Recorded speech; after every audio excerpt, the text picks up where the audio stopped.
Selamat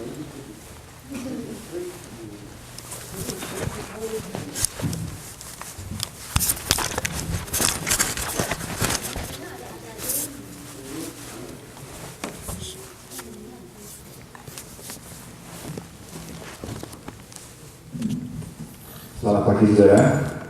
Kita akan memulai bagian pagi hari ini dengan tidak ada inspiration karena ada video closure. Kita daripada terlambat semua, tapi tidak mengurangi kenikmatan kita dalam beribadah pada hari ini. Mari kita bersatu, mari kita tundukkan kepala, kita berdoa. Bapak di surga, terima kasih penyertaan-Mu dalam kehidupan kami. Terima kasih atas semuanya. Bapa, kami datang ke hadirat Tuhan, mohon ampunan-Mu, mohon penyertaan-Mu untuk melakukan kebaktian pada pagi hari ini. Sertai kami yang mendengar, sertai Yusika yang membawakan liturgi dan firman-Mu pada hari ini.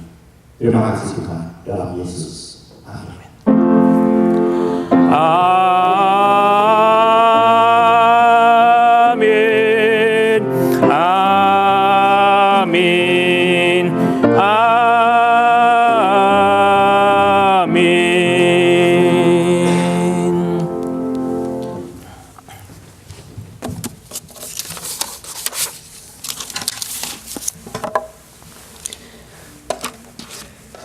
Saudara, saya akan membacakan dari Mazmur 96 ayat 1 sampai dengan ke-5. Jikalau saudara mau mengikuti dengan Alkitab saudara, demikian bunyi firman Tuhan.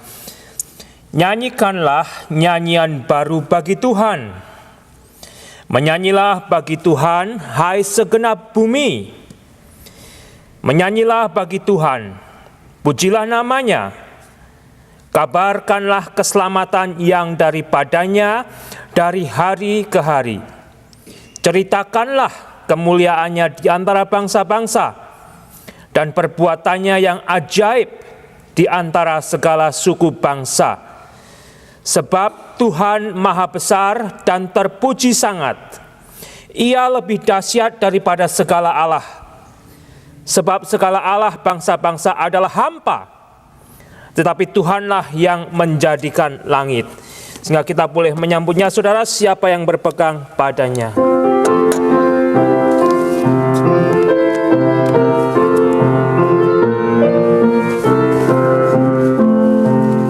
Siapa yang berpegang pada Sang Tuhan dan setia mematuhinya, hidupnya mulia dalam jaya baka, bersekutu dengan Tuhannya.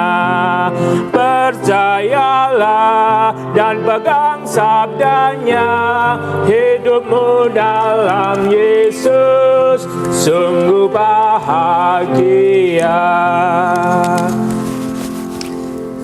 Saudara, sebelum kita melanjutkan ibadah kita, kembali hidup saya di dalam Tuhan Yesus, demikian juga hidup saudara. Sebetulnya senantiasa kita akan berbahagia. Tetapi seberapa jauh kenyataannya, saudara?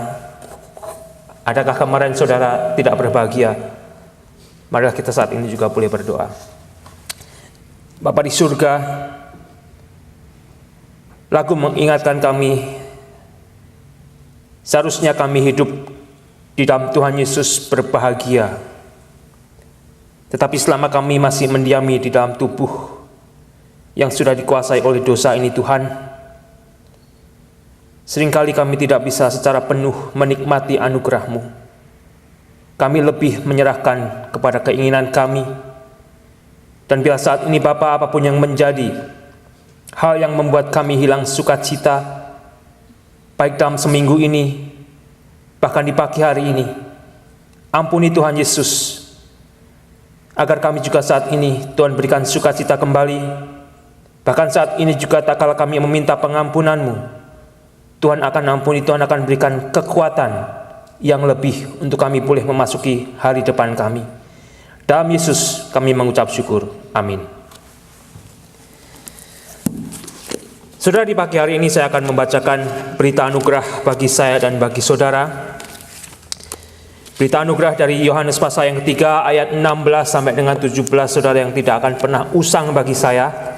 Demikian bunyinya, karena begitu besar kasih Allah akan dunia ini, sehingga Ia telah mengaruniakan anaknya yang tunggal, supaya setiap orang yang percaya kepadanya tidak binasa, melainkan beroleh hidup yang kekal. Sebab Allah mengutus anaknya ke dalam dunia bukan untuk menghakimi dunia, melainkan untuk menyelamatkannya oleh Dia. Barang siapa percaya kepadanya, ia tidak akan dihukum. Barang siapa tidak percaya, ia telah berada di bawah hukuman, sebab ia tidak percaya dalam nama anak tunggal Allah. Saudara, saya hanya membayangkan Allah itu begitu mengasihi manusia yang berdosa ini, saya termasuk saya dan saudara, jika saudara bisa merasakannya. Allah itu begitu mengasihi manusia yang berdosa, sehingga mau menyelamatkan kita dan memberikan Yesus Kristus mati untuk manusia yang berdosa itu, saudara. Jikalau itu saya dan saudara yang sudah diselamatkan, bila saat ini kita boleh membaca petunjuk hidup baru yang kita akan baca bersama dari 1 Petrus pasal yang keempat ayat 1 sampai dengan 3. 1 Petrus pasal yang keempat ayat 1 sampai dengan yang ketiga menjadi petunjuk hidup baru kita. Mari kita baca bersama. 2, 3. Jadi karena Kristus telah menderita penderitaan badani, kamu pun juga harus mempersenjatai dirimu dengan pikiran yang demikian. Karena barang siapa telah menderita penderitaan badani, ia telah berhenti berbuat dosa. Supaya waktu yang sisa jangan kamu menggunakan menurut keinginan manusia, tetapi menurut kehendak Allah. Sebab telah cukup banyak waktu kamu pergunakan untuk melakukan kehendak orang-orang yang tidak mengenal Allah. Kamu telah hidup dalam rupa-rupa hawa nafsu, keinginan, kemabukan, pesta pora, perjamuan minum, dan penyembahan berhala yang terlarang. Biarlah saya dan saudara diberikan petunjuk hidup baru untuk melakukan apa yang dikehendakinya. Saudara, saat ini kita akan melanjutkan dengan memuji Tuhan dari Kidung Baru 123, dalam pada hidupku.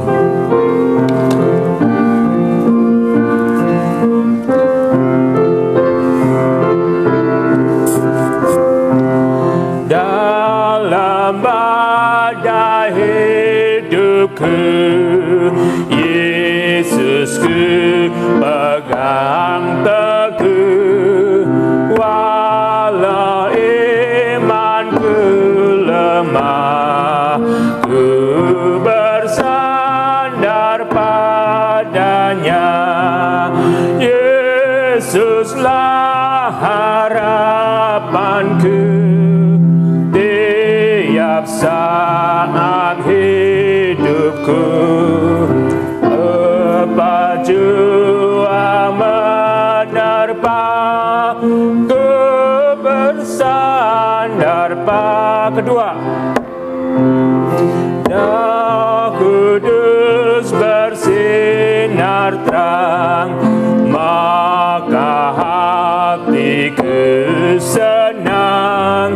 Amanku dipimpinnya, ku bersandar padanya. Yesuslah harapanku tiap saat hidupku. Apa jua menerpa, ku bersandar padanya. Kita akan berdoa, saudara mendoakan saya. Mari kita berdoa, saudara. Bapa di surga, terima kasih Tuhan boleh bawa kami hadir di pagi hari ini. Biarlah Roh Kudus-Mu memenuhi hati dan pikiran kami saat ini, Tuhan. Baik hamba-Mu yang boleh menyampaikan dan kami semua yang boleh mendengar, agar kami juga boleh dibuat mengerti apa yang menjadi kehendak-Mu, dan kami mau menjadi lebih dewasa sebagai pelaku firman-Mu. Dalam Yesus, amin. Saudara, kita akan membuka 1 Petrus pasal yang keempat. 1 Petrus pasal yang keempat, kita akan membaca ayat 1 sampai dengan ke-6 bersama, saudara. Dari 1 Petrus pasal yang keempat, kita akan membaca dari ayat 1 sampai dengan yang ke-6 bersama. Sudah dapat? Mari kita baca bersama. 2, 3. Jadi karena Kristus telah menderita penderitaan badani, kamu pun harus juga mempersenjatai dirimu dengan pikiran yang demikian. Karena barang siapa telah menderita penderitaan badani, ia telah berhenti berbuat dosa, supaya waktu yang sisa jangan kamu pergunakan menurut keinginan manusia, tetapi menurut kehendak Allah. Sebab telah cukup banyak waktu kamu pergunakan untuk melakukan kehendak orang-orang yang tidak mengenal Allah. Kamu telah hidup dalam rupa-rupa hawa nafsu, keinginan, kemabukan, pesta pora, perjamuan minum, dan penyembahan berhala yang terlarang. Sebab itu mereka heran bahwa kamu tidak turut mencemplungkan diri bersama-sama dengan mereka di dalam kubangan ketidaksenonohan yang sama, dan mereka memfitnah kamu. Tetapi mereka harus memberi pertanggungan jawab kepada Dia yang telah siap sedia menghakimi orang yang hidup dan yang mati. Itulah sebabnya maka Injil telah diberitakan juga kepada orang-orang mati, supaya mereka sama seperti semua manusia dihakimi secara badani, tetapi oleh Roh dapat hidup menurut kehendak Allah. Bila kita menjadi orang yang berbahagia, yang mau meminta pertolongan Roh Kudus, setelah kita membaca firman-Nya, kita hidup di dalamnya. Saudara, seberapa jauh saudara saat ini melihat orang Kristen ke gereja bawa Alkitab? Seberapa jauh saudara? Seberapa jauh saat ini orang Kristen yang bawa Alkitab masih coret-coret di Alkitabnya? Apakah saudara masih ingat masa-masa itu saudara? Saya masih ingat saudara. Masa indah.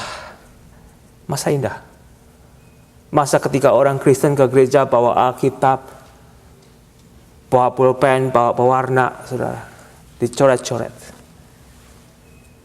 Karena apa saudara? Saya hanya menggambarkan otak yang ada di kepala saya itu tidak bisa tahan lama.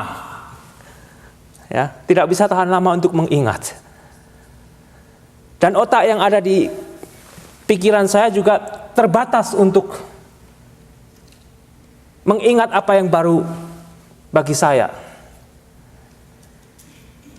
Dan seringkali kita mendengar firman Tuhan yang kita baca, kita begitu tertarik, tetapi kita keluar dari gereja sudah lupa, saudara. Ya. Jadi kalau saya dan saudara mau gunakan segala akal, gunakan segala cara, ketika saya dan saudara membaca firman Tuhan itu bisa bertahan selama mungkin di otak kita, di hati kita, sehingga bisa tertolong untuk kita lakukan besok harinya dan hari kemudian, saudara. Itu luar biasa sebetulnya. Kalau kita menyadari bahwa kita begitu lemah untuk mengingat firman Tuhan, tetapi kita tidak mau menggunakan tool yang sudah disediakan oleh Tuhan, yang bisa kita gunakan dengan baik, ya peperangan kita lemah di dalam iman ini. Lemah, saudara.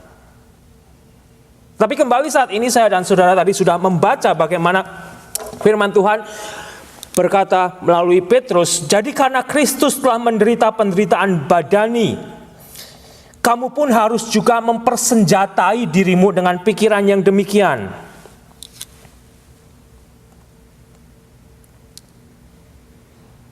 Saya dan saudara didorong, diingatkan, ya, diperintahkan untuk memiliki senjata yang sama. Apa saudara? The mind of Christ. The mind of Christ. Masalahnya, mind saya seperti saya ungkapkan tadi, tidak tahan lama untuk mengingat firman Tuhan. Bahkan otak saya juga tidak bisa menjangkau hal-hal yang baru mungkin yang saya melihat itu adalah kebenaran firman Tuhan. Sehingga kembali saudara, jikalau saudara mau dan saudara mau lebih menjadi orang Kristen yang menang dari waktu ke waktu, persenjatailah diri saudara dan diri saya dengan apa yang ada di dalam Kristus, dengan menggunakan segala cara untuk menopang kita ada di dalamnya. Sehingga saya dan saudara akan menjadi tentara-tentara Kristus yang lebih kuat. Bukan menjadi tentara Kristus yang tidak bisa berperang. Karena senjatanya hilang, saudara. Senjatanya ketelisut. Kita mau perang pakai apa? Oh, firman Tuhan kemarin berbicara apa? Tidak ingat lagi, saudara. Tapi jikalau kembali saat ini tadi kita membaca bahwa sebetulnya Kristus telah menderita penderitaan badani, bukan karena dosa Yesus. Itu yang harus saya dan saudara ingat. Yesus menderita penderitaan badani, Yesus disiksa, Yesus dicemooh, bahkan Yesus disalibkan, bukan karena salah Yesus. Dan salah satunya adalah salah saya, karena salah saudara. Kalau di awal tadi saya katakan, Allah itu begitu mengasihi manusia yang berdosa ini, saudara. Ya. Allah itu begitu mengasihi saudara yang begitu berdosa. Dan Allah mau memberikan Yesus untuk mati bagi saudara yang begitu berdosa, bagi saya yang begitu berdosa. Apakah kita bisa mengucap syukur dan berterima kasih kepada Allah? Sehingga saya dan saudara tidak harus mati kekal selamanya. Karena Yesus telah disiksa, menderita badani, dan dia telah mati bagi kita. Yesus mati bagi dosa manusia. Dan dosa itu yang mengakibatkan kematian, saudara. Sehingga jikalau saudara sudah diselamatkan oleh Yesus melalui pengorbanannya, kita diperintahkan apa, saudara? Seharusnya saya dan saudara sudah tidak lagi hidup di dalam dosa. Sudah tidak lagi hidup di dalam dosa, karena kita tahu, saudara, dosa itu membawa penderitaan. Dosa itu mengakibatkan kematian. Kalau saya dan saudara menyadari bahwa Yesus telah mati bagi saya, Yesus telah mati bagi saudara, kita sudah menjadi orang Kristen, kita masih mau hidup di dalam dosa, tidak klop dengan kekristenan kita. Tidak klop. Kenapa saudara mau hidup di dalam dosa yang membuat Yesus mati bagi saudara? Tidak klop. Tidak klop, saudara.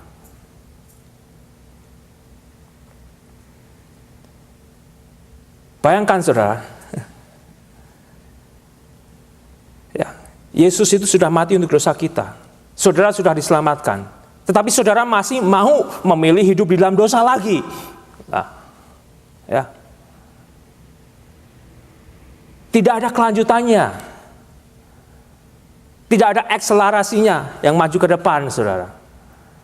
Dan itu ada di antara banyak orang Kristen yang hidup saat ini. Dan mungkin itu mengancam saudara juga dan mengancam kita. Oleh karena itu, saudara, kita saat ini yang di dalam peperangan rohani ini diminta untuk bersenjatakan rohani. Seperti apa yang ada di dalam Yesus. Dia mau menderita untuk dosa manusia, tetapi dia sendiri tidak berdosa. Dan jikalau saat ini saudara harus menderita, biarlah saudara bukan menderita karena melakukan dosa lagi. Kalau saudara saat ini harus menderita karena saudara nekat menentang firman Tuhan, hidup di dalam dosa, ya tidak klop. Kekristenan saudara kacau. Kekristenan saya kacau. Ya. Kacau. Kita sudah merasakan bagaimana penderitaan itu, saudara, luar biasa. Mungkin saudara pernah sakit yang berat. Saya pernah sakit yang berat. Saudara suka sakit berat? Saudara harus tertatih-tatih ke hospital tiap kali, saudara. Bayangin. Dan akhirnya penderitaan itu akan membuat manusia mati. Dan itu semua sudah ditebus oleh Yesus, sehingga saya dan saudara jika harus menderita saat ini, jika kita mati meninggalkan badan tubuh yang sudah dikuasai dosa ini, kita tidak akan mati, saudara. Yang sebenarnya ada hidup itu adalah jiwa saya dan jiwa saudara. Sehingga jika saat ini saya dan saudara menderita kembali, biarlah kita menderita bukan karena kita melakukan dosa, tetapi kita menderita karena hidup di dalam dunia yang sudah dikuasai dosa, tapi tidak lagi menjadi pelaku dosa. Itu saudara tidak mengikuti apa yang diperintahkan firman Tuhan. Demikian juga saya. Dan jikalau itu saya, jikalau itu saudara, kembali saat ini saudara, di pagi hari ini kita diberikan kesempatan untuk bertobat. Ya. Saya diberikan kesempatan untuk bertobat sementara saya masih hidup. Saudara diberikan kesempatan untuk bertobat sementara saudara masih hidup. Jangan menjadi orang Kristen dengan aturan saudara sendiri. Kekristenan kita aturannya adalah menurut Kristus. Ya. Dan kita menyadari kita di dalam peperangan, makanya kita diminta untuk mempersenjatai diri kita dengan apa yang ada di dalam diri Kristus. Oleh karena itu saat ini Petrus menulis dalam bahasa militer. Ya. Perang saudara tiap hari. Otak kita, hati kita. Nanti saudara pulang jika tidak sendiri di jalan juga bisa perang dalam hati ini dengan sesama penumpang mobil, dengan sesama mobil yang lain, saudara. Bisa, saudara. Ya kembali, saudara. Biarlah apa yang sudah dilakukan Yesus, yaitu penderitaannya di atas kayu salib itu benar-benar akan merevolusi saya, merevolusi saudara. Ya. Jikalau kita menyadari bahwa kita orang Kristen, jikalau kita menyadari bahwa Yesus itu begitu mengasihi kita yang begitu berdosa, saudara, dia sudah mati. Ya. Saudara bisa merasakan tidak, saudara? Saudara itu begitu berdosa, demikian juga saya. Tapi Yesus sudah mau mati untuk kita. Kok hidup kita tidak berubah? Berubahlah, saudara. Berubahlah. Supaya waktu yang sisa jangan kamu pergunakan menurut keinginan manusia.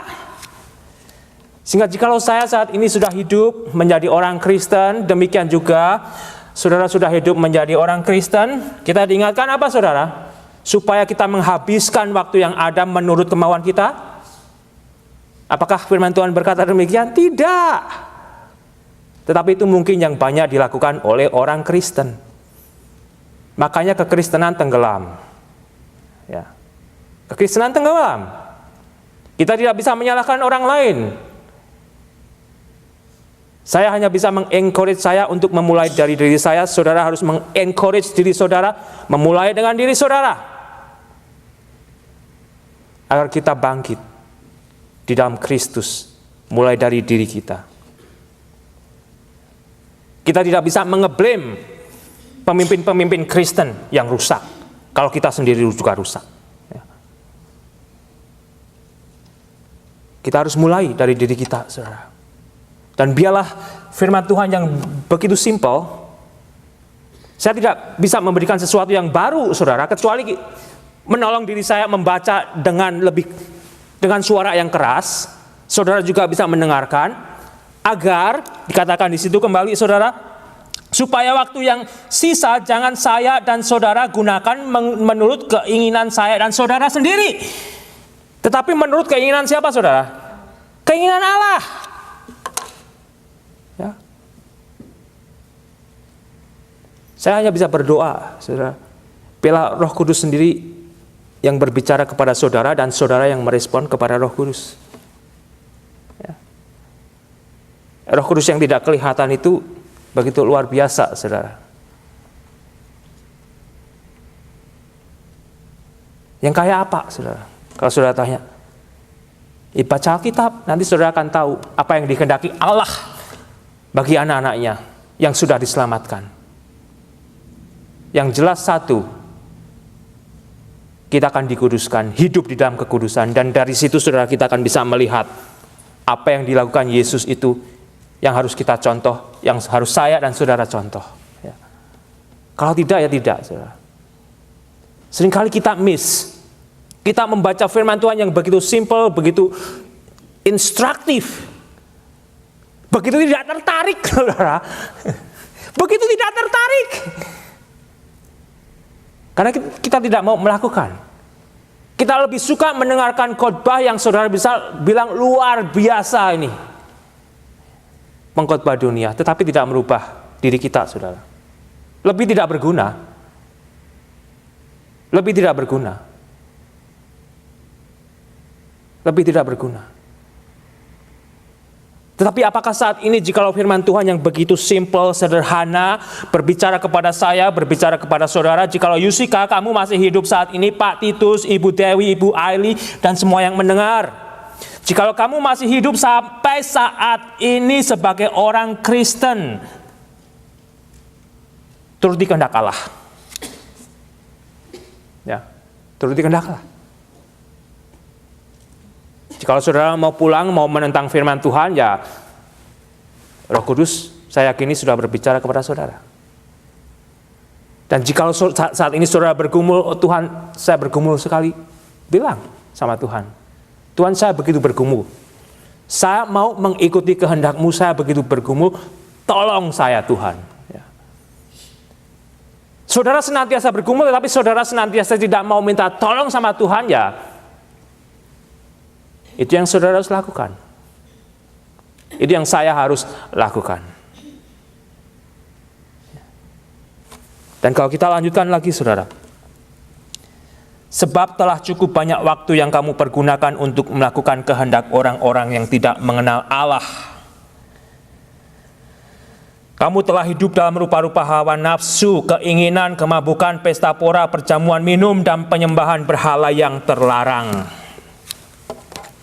Itu adalah gambaran manusia lama sebelum menjadi Kristen. Tetapi pertanyaannya, jikalau saya dan saudara dan manusia dunia yang mengaku Kristen, apakah masih melakukan kehidupan seperti sebelum Kristen? Itu kembali akan menjadi kontradiksi. Kontradiksi, saudara. Kembali kita di dalam peperangan.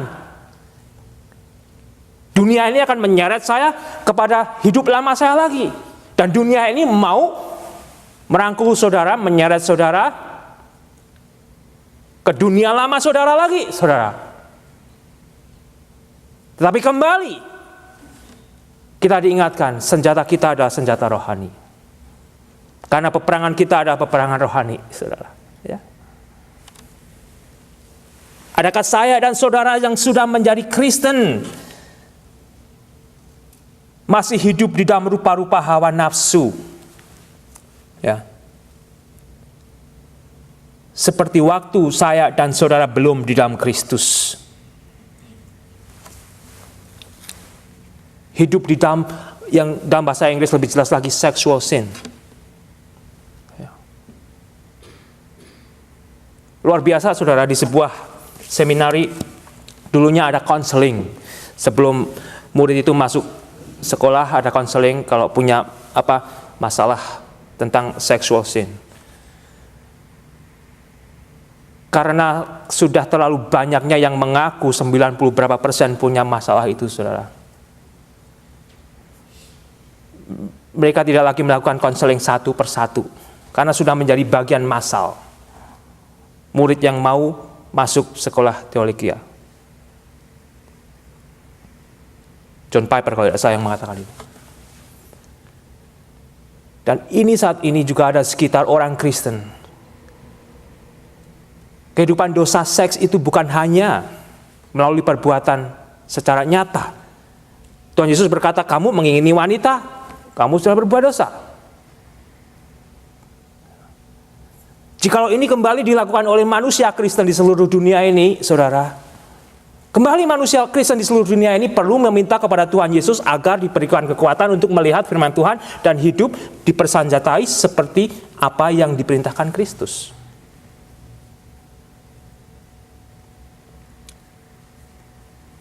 Karena itu sudah tidak lagi menjadi secret di dalam kekristenan, saudara.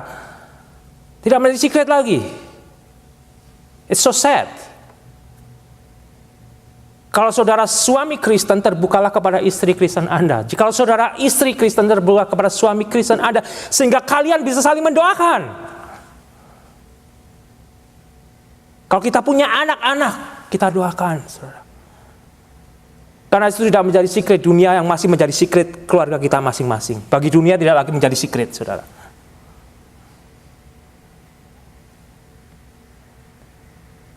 Disitulah saya dan saudara harus mengakui tiap kali, tiap saat kita membuka mata, kita sadar kita ada di dalam peperangan rohani. Dan kita diingatkan sebagai orang Kristen seharusnya kita tidak hidup lagi seperti kehidupan sebelum saya dan saudara menjadi orang Kristen.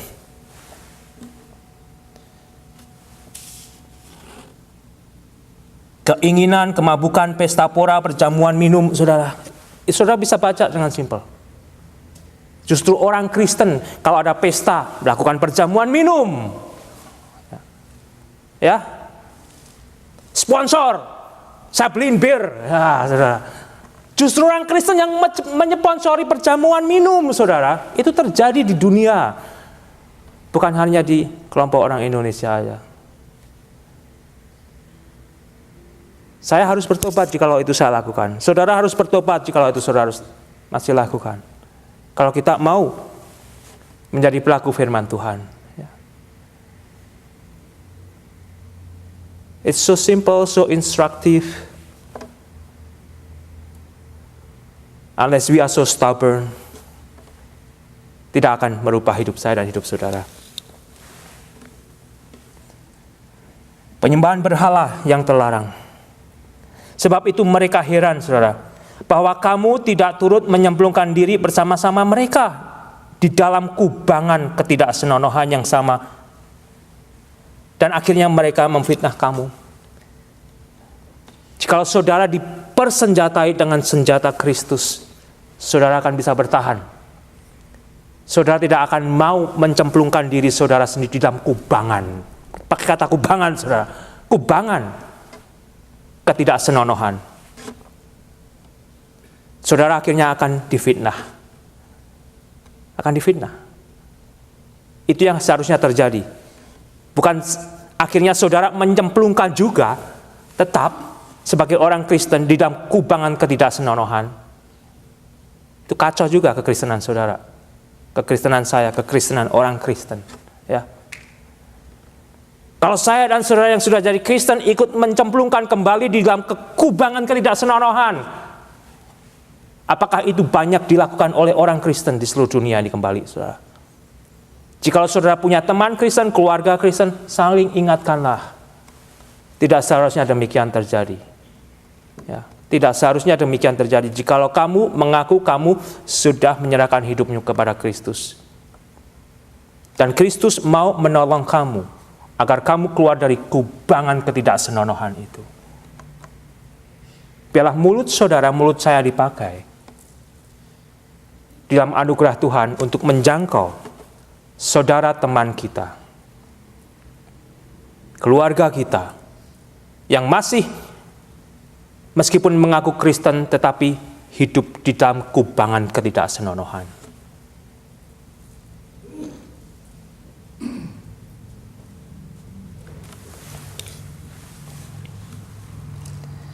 Akhirnya saudara, tetapi mereka harus memberi pertanggung jawab kepada Allah yang telah siap sedia menghakimi orang yang hidup dan yang mati.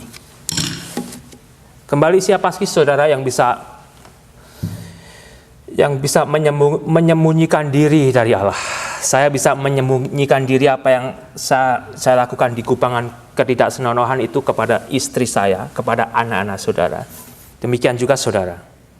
Istri saudara bisa menyembunyikan kepada keluarganya, tetapi tidak bisa menyembunyikan kepada Allah.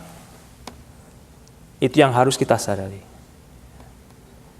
Anak-anak kita bisa menyembunyikan kehidupan mereka dari orang tuanya. Ya. Tetapi anak-anak kita tidak bisa menyembunyikan diri mereka dari Allah. Itu yang harus kita ajarkan kepada anak-anak kita. Whatever you do, God knows. You can hide it from me, but you will not be able to hide it from God. Kita harus mengajarkan kebenaran. Bukan hanya mengancam kepada anak kita, if you do this, I will do this. No. Di zaman sekarang ini tidak bekerja lagi, saudara. Tidak bekerja lagi. Di zaman yang ignorance ini, anak-anak kita tambah berani. Ya. Yang saya dan saudara bisa bawa anak kita untuk takut akan Tuhan. Bawa anak kita untuk membaca firman Tuhan. Jadi bukan hanya mendengar dari kita, saudara.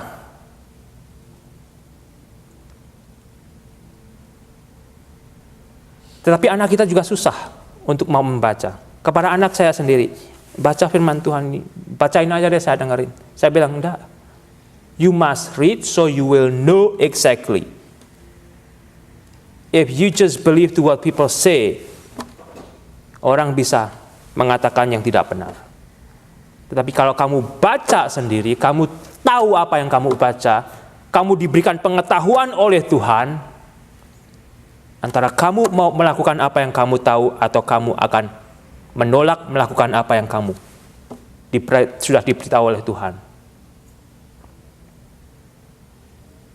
Apakah saya dan saudara melihat hal-hal yang demikian? Apakah saudara begitu concern dengan kekristenan yang ada saat ini, dengan keluarga kita